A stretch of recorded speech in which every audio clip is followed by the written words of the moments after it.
আমি আজ আপনাদের সঙ্গে আলোচনা করব কবি জসিম উদ্দিনের একটি অসাধারণ কবিতা চিঠিকে নিয়ে। জসিম উদ্দিন, যিনি বাংলা সাহিত্যের এক উজ্জ্বল নক্ষত্র, তার কবিতায় গ্রামীণ জীবনের চিত্র ফুটে ওঠে। তিনি সাধারণ মানুষের অনুভূতি ও জীবনযাত্রাকে অত্যন্ত সুন্দরভাবে তুলে ধরেছেন।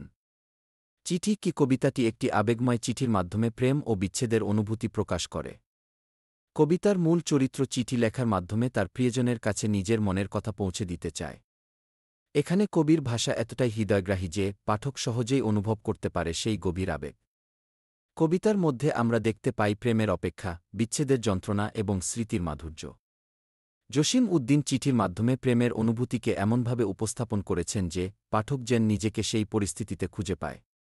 কবিতার প্রতিটি পংক্তি যেন একটি নতুন আবেগের জন্ম দেয়। এখন আসি কবিতার কিছু গুরুত্বপূর্ণ থিম ও রূপক বিশ্লেষণে। কবিতায় প্রেমের অপেক্ষা একটি প্রধান থিম। এখানে চিঠি লেখার মাধ্যমে প্রেমিক তার অনুভূতি প্রকাশ করছে, যা আমাদের মনে করিয়ে দেয় যে প্রেম কখনো কখনো অপেক্ষার সাথে জড়িত।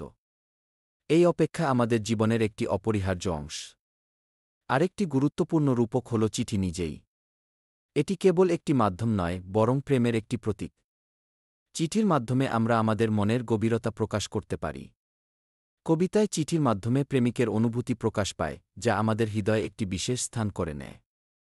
এখন চলুন কিছু প্রশ্নোত্তর পর্বে যাই। অনেকেই জানতে চান কবিতার মূল বার্তা কী। মূল বার্তা হল প্রেমের অনুভূতি কখনোই হারিয়ে যায় না, বরং তা আমাদের স্মৃতিতে চিরকাল বেঁচে থাকে। আরেকটি প্রশ্ন হতে পারে, কেন জসিম উদ্দিনকে এত ভালোবাসা দেওয়া হয়। কারণ তিনি আমাদের জীবনের সাধারণ বিষয়গুলোকে অসাধারণভাবে উপস্থাপন করেছেন। তার কবিতায় প্রতিটি মানুষের জীবনের গল্প লুকিয়ে থাকে। শেষে আমি বলতে চাই, চিঠি কি কবিতাটি আমাদের মনে প্রেমের অনুভূতি জাগিয়ে তোলে। এটি আমাদের স্মৃতিতে একটি বিশেষ স্থান করে নেয়। তাই এই কবিতাটি পড়ুন এবং অনুভব করুন প্রেমের সেই গভীরতা।